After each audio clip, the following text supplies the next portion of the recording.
मान्य सदस्य सुश्री अनुराधा राणा।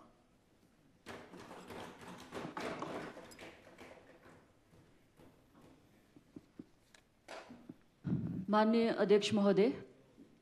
क्योंकि मैं पहली बार इस सदन में मुझे बोलने का मौका मिल रहा है, तो मैं सबसे पहले धन्यवाद देना चाहूँगी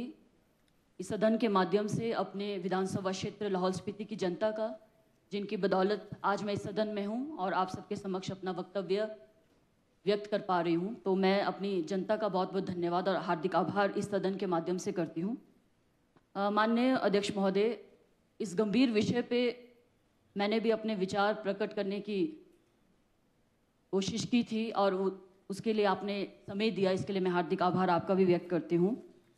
हम देख रहे हैं जैसे कि हमसे पूर्व सभी सम्मानित हमारे सदस्य गणों ने अपने विचार रखे और बहुत विस्तृत तौर पे, चाहे वो सत्ता पक्ष की बात की जाए या विपक्ष की, सभी ने विस्तृत तौर पे जो भी हमारे आपदा से प्रभावित जो पूरा हिमाचल प्रदेश उसके बारे में बताया। यदि मैं अपने विधानसभा क्षेत्र लाहौल स्पीति की बात करूं तो हम ये भी देख रहे हैं, वैसे तो कई वर्षों से हम ये चलन देख रहे हैं कि आपदा का जो चलन है पूरे हिमालयन क्षेत्रों में हम देख रहे हैं बढ़ रहा है और ये काफ़ी ज़्यादा इसका प्रभाव बढ़ रहा है। पिछली बार भी हमने एक भयंकर त्रासदी पूरे हिमाचल में देखी, जहाँ पे कई लोगों की जानें भी गई, लोगों के घर तबाह हुए। इसमें मुझे विस्तार पे जाने की आवश्यकता नहीं है, पूरा डाटा आपके पास हमारे यहाँ पे मौजूद है। इसके अलावा अगर लाहौल स्पीति की बात की जाए, और इस वर्ष भी हमने वही त्रासदी देखी, हालांकि इसका प्रभाव पिछले वर्ष के जैसा नहीं था, पर फिर भी हम देखते हैं कि आने वाले समय में ये और अधिक बढ़ सकता है। तो मुझे लगता है कि ये एक सबसे, आज के अगर समय की बात की जाए तो सबसे गंभीर विषय अगर हमारा कोई है तो ये आपदा प्रबंधन है। और ये जो अगर हम क्लाइमेट चेंज की बात करते हैं, ग्लोबल वार्मिंग की बात करते हैं, तो हम इसको प्रत्यक्ष तौर पे अपने हिमालयन क्षेत्रों में देख रहे हैं, क्योंकि हमारा हिमालयन जो क्षेत्र इतना फ्रेजाइल है। सिस्मिक जोन की अगर बात की जाए तो 4 और 5 के सिस्मिक जोन में आता है। हमारे हिमालयन नए पहाड़ है, हर दिन प्रत्येक वर्ष इनका डेवलपमेंट हो रहा है। तो मुझे लगता है आने वाले समय के लिए बहुत हमें गंभीर विचार और नीति बनाने की आवश्यकता है, चाहे वो स्टेट लेवल की बात आती है या सेंट्रल लेवल की। अगर मैं सर अपने विधानसभा क्षेत्र की बात करूं तो मेरी कुछ ऐसी गांव है जो बिल्कुल संकट की मतलब बिल्कुल खत्म होने के कगार पे हैं, और हम ये वेट नहीं कर सकते कि वो दिन आए कि वो सब कुछ खत्म हो जाए। अगर मैं यहाँ पे जिक्र करना चाहूँ तो कुछ ऐसे गांव है जैसे जालमा पंचायत के, आपने माननीय मुख्यमंत्री महोदय के नॉलेज में है, माननीय हमारे ट्राइबल मिनिस्टर, रेवेन्यू मिनिस्टर के नॉलेज में भी है, उन्होंने स्वयं इस दौरा भी किया। और मैं ये भी कहना चाहती हूँ कि माननीय हमारे मुख्यमंत्री जी के नेतृत्व में पिछले 2 सालों में बहुत बेहतरीन कार्य डिजास्टर के समय हुआ है, चाहे वो गाँव हर लोगों तक पहुंचने की बात हो, चाहे हमारे मुख्यमंत्री महोदय स्वयं जाते हैं, चाहे हमारे मंत्री महोदय या विधायकों के जो कार्य करने का जो तरीका रहा है, उसको हमने सभी ने देखा कि एक बेहतरीन नेतृत्व हमारे मुख्यमंत्री महोदय के द्वारा हुआ है। अगर मैं यहाँ पे जालमा पंचायत की अगर मैं बात करूँ तो उससे हमारे प्रभावित कुछ गाँव हैं, जैसे जसरत है, ताड़ंग है। यहाँ पे मैं जिक्र करना चाहूँगी लिंडूर है, जिसका अस्तित्व बिल्कुल खतरे में है। मयाड़ घाटी का करपट हमारा गाँव है, स्पीति का शिचलिंग और संगनम है। आपने हमारे इस पूरे डिजास्टर में अगर मैं बात करूं, अभी तक इस मॉनसून में 22 करोड़ का नुकसान हमारे विधानसभा क्षेत्र में हुआ है, चाहे वो डिफरेंट हमारे डिपार्टमेंट्स के अंतर्गत हो। और एक कैजुअलिटी इसमें एक महिला की हुई थी हमारे स्पीति के संगनम गांव में, और वो महिला भी अपने बच्चों को बचाने के उसमें खेतों में काम करने के दौरान बाढ़ की चपेट में आकर उसकी मृत्यु हो गई थी, जो बहुत ही अनफॉर्चुनेट था। तो ऐसी त्रासदी आने वाले भविष्य में ना हो, इसके लिए हम कितना तैयार है और क्या हमारी नीतियां होनी चाहिए। वैसे छोटा मुंह बड़ी बात हो जाएगी, पर फिर भी मैं अपनी तरफ से कुछ सुझाव देना चाहूँगी। क्योंकि जैसे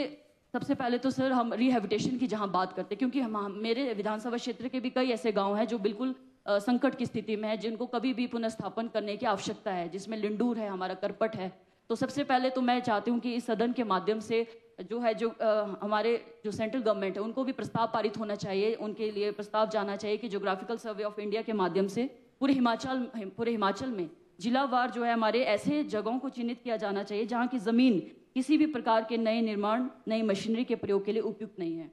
और ऐसी जगहों के लिए भवन निर्माण व ट्रांसपोर्ट सुविधा के लिए मुझे लगता है अल्टरनेट तरीकों पे भी कार्य होना चाहिए, क्योंकि हम कहते तो हैं कि ये प्राकृतिक आपदाएं, पर कहीं ना कहीं हम देखते हैं कि ज़्यादातर ये ह्यूमन डेवलपमेंट के द्वारा ही है, मानव निर्मित ही ज़्यादा हमें कहेंगे, तो मुझे लगता है इसमें कोई गलत नहीं होगा। और आम जनता में भी मुझे लगता है सर जागरूकता लाने की बहुत ज़्यादा आवश्यकता है, चाहे वो ग्राम सभा के माध्यम से हो।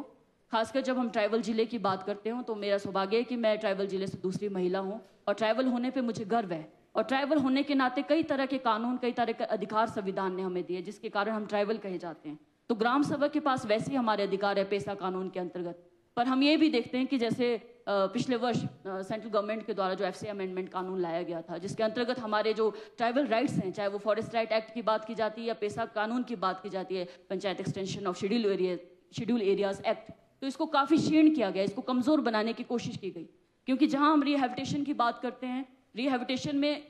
कहना मुझे लगता है काफ़ी आसान होता है कि इनको नई जगह पे पुनर्स्थापन किया जाए, पर अगर मैं अपने विधानसभा क्षेत्र, अपने जिला की बात करूं तो 80-90% हमारा फॉरेस्ट लैंड है। और पहले भी एक केस मुझे लगता है गिऊ गांव से हमारा सेंट्रल गवर्नमेंट को गया है, मिनिस्ट्री ऑफ एनवायरनमेंट को, और वो केस रिजेक्ट हुआ है कई सालों बाद ऑन द ग्राउंड ऑफ ये FCA, फॉरेस्ट कंजर्वेशन एक्ट। अब जब से इसमें संशोधन हुआ है तो इसको और ज़्यादा मुझे लगता है स्ट्रांगली ऐसे हमारे इलाकों के लिए सही नहीं है। क्योंकि एक तरफ तो बड़े बड़े जो हाइड्रो प्रोजेक्ट्स बनते हैं या बड़ी ऐसी विनाशकारी योजनाएं जिनसे पर्यावरण पे डायरेक्टली प्रभाव पड़ता है, इम्पैक्ट पड़ता है, जिसके कारण हमारा पर्यावरण का शोषण हो रहा है और ऐसी आपदाएं आ रही है, उसमें तो FCA बहुत आसानी से मिल जाता है, FC क्लियरेंस बहुत आसानी से मिल जाता है। पर जब हम रिहैबिलिटेशन की बात करते हैं, लोगों को घरों पुनर्स्थापन की बात करते हैं, तो वहाँ FC क्लियरेंस कई सालों तक नहीं मिलता या रिजेक्ट हो जाता है, जैसे कि मैंने स्पीति का एग्जाम्पल दिया। तो इसमें मुझे लगता है यहाँ सदन से भी प्रस्ताव पारित होना अत्यंत आवश्यक है कि ऐसे खासकर डिजास्टर के केसेस में, और जहाँ तक मेरा इलाका है जो पूरा फॉरेस्ट लैंड है, वहाँ पे हमें रिलैक्सेशन इसमें दिया जाए, जो हम रिहैबिलिटेशन की जहाँ बात करते हैं, जो कि आने वाले समय में बहुत ज़रूरी है, अगर मैं लिंडूर या करपट या छिछलिंग जैसे गाँव की बात कर रही हूँ। और सर एक और चीज़ है, ग्लोबल वार्मिंग के कारण हम देख रहे हैं कि खासकर मैं अगर अपने विधानसभा क्षेत्र की बात करूँ तो हमारे जो झील हैं जो ग्लेशियर से बनते हैं, उसमें अप्रत्याशित वृद्धि हुई है जिसके आकार में, और इसका सर्वे करना, इसका स्टडी करना और उसके जो कारण है और परिणाम है, इस पर कार्य होना अत्यंत आवश्यक है। तो ये भी मेरी गुजारिश है आपके माध्यम से। और जैसे कि मैंने पहले भी बताया, हमारा हिमाचल प्रदेश सिस्मिक जोन 4 और 5 में आता है और हमारी फ्रेजाइल इकोलॉजिकल सिस्टम है, तो ये बहुत चिंता का विषय है। नए भवन निर्माण में मुझे लगता है भूकंप रोधी तकनीक के बारे में ज़्यादा से ज़्यादा अवेयरनेस वही ग्राम सभा के माध्यम से अगर हो तो बहुत बेहतर रहेगा। और ज़्यादातर मेरे एरिया में हम देख रहे हैं कि जो भी आपदाएं आ रही है, ये बाढ़ की वजह से, नदी का जलस्तर बढ़ने की वजह से, या ग्लॉफ जो इंसिडेंट होता है हमारा, उसकी वजह से हो रहा है। तो नदियों का मेरी ये गुजारिश है सर कि सरकार के माध्यम से भी, आपके माध्यम से सरकार से गुजारिश है कि जो भी नदियों का चैनलाइजेशन है या नालों का चैनलाइजेशन है, ये प्रायोरिटी में हमारे विधानसभा क्षेत्र में हो। क्योंकि अगर इस वर्ष भी समय पे कार्य नहीं होगा, जैसे वाटर लेवल हमारे चंद्रभागा नदी का कम होता है या नालों का कम होता है, तो अगर काम समय पे नहीं हुआ तो आने वाले समय में और स्थिति बिगड़ सकती है, और हम उस स्थिति का वेट नहीं कर सकते। जब जनता ने हमें मैंडेट दिया है तो मुझे लगता है कि जो अकाउंटेबिलिटी जनता के प्रति जवाबदेही है, उसको सही साबित करने का दायित्व भी हमारे ऊपर है। और महिला होने के नाते मुझे लगता है कि हम तभी अपने आप को प्रूव कर पाएंगे जब सभी का सहयोग मिलेगा, और एक प्रूव कर पाएंगे कि महिला भी एक अच्छा नेतृत्व और एक अच्छा कार्य कर सकती है। तो जहाँ तक मैं, और एक और चीज़ मैं ऐड करना चाहूँगी सर, सीमेंट और जैसे हमारे कंक्रीट के जंगल हैं जो हमारे पहाड़ों को बिल्कुल ख़त्म कर रहे हैं, और हमारे पहाड़, हमारी नदियाँ, मुझे लगता है कि इन आपदाओं में हमें लगातार संदेश दे रहे हैं कि कहीं ना कहीं जो हम नेचर के साथ जो खिलवाड़ कर रहे हैं, उसका नतीजा है कि आज हम इन आपदाओं से जूझ रहे हैं। तो इसमें ना सिर्फ सरकार के लेवल पे बल्कि आम लेवल तक जागरूकता की आवश्यकता है, और जब तक आम लोग इसमें भागीदारी नहीं देंगे तब तक सरकार भी इसमें कुछ नहीं कर पाएगी। तो जो हमारा पारंपरिक भवन निर्माण की शैली थी, मुझे लगता है सर को इसको पुनर्जीवित करने की आवश्यकता है। जो हमारा पुराना आर्किटेक्चर रहा है, पुराने जो हमारे कार्य करने के जो तरीके हैं या आर्किटेक्चर है, उसको पुनर्जीवित करने की अत्यंत आवश्यकता है।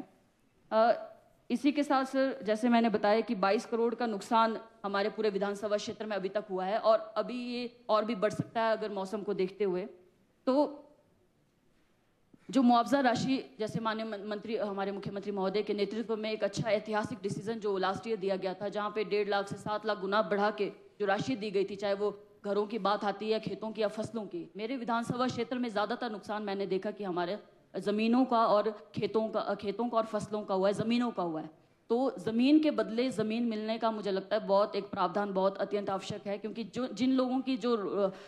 रोजी रोटी सिर्फ खेती पे निर्भर है, उनका ज़मीन जाना कई बीघों के हिसाब से हमारे जालमा पंचायत में और सिस्सू के आसपास और करपट में और स्पीति के शिचलिंग सगनम में लोगों का खेती बाड़ी और फसलों का और ज़मीनों का नुकसान हुआ है। तो ज़मीन के बदले ज़मीन, मुझे लगता है इसका प्रावधान अत्यंत आवश्यक है, और वो चाहे नौतोड़ के माध्यम से हो चाहे FRA के माध्यम से, पर उसमें FCA में हमें रिलैक्सेशन देना अत्यंत आवश्यक है, जो कि केंद्रीय का कानून है, और उसके लगता है मुझे इस हाउस से प्रस्ताव पारित होना अत्यंत आवश्यक है। बाकी सर, डिजास्टर मिटिगेशन फंड्स की भी मैं बात कहना चाहूँगी। अब ये नया कंसेप्ट 2005 में जैसे हमारा डिजास्टर मैनेजमेंट कानून आया है, पर हम ये देख रहे हैं कि आज तक जो भी इसकी कार्यप्रणाली या सिस्टम रहा है, हम आफ्टर पोस्ट डिजास्टर रिस्पांस करते हैं, डिजास्टर होने के बाद हमारा रिस्पांस होता है। तो प्री डिजास्टर फेज में जैसे डिजास्टर मिटिगेशन का जो कंसेप्ट सरकार के द्वारा किया जा रहा है, बहुत अत्यंत सराहनीय है। बस मेरी ये गुजारिश है कि मेरे विधानसभा क्षेत्र के लिए भी डिजास्टर मिटिगेशन में, चाहे वो फ्लड प्रोटेक्शन है, चाहे लैंडस्लाइड मिटिगेशन है या अन्य डिजास्टर में, अधिक से अधिक फंड का प्रावधान किया जाए, ताकि स्थितियों को उजाड़ने या बिगड़ने से पहले हम कुछ धरातल पे कर पाएं और लोगों की अकाउंटेबिलिटी के प्रति भी जवाबदेही हो। तो एक बार फिर से मैं सर आप सभी का धन्यवाद करती हूँ, स्पेशली सर आपका, कि आपने मुझे समय दिया। Thank you so much.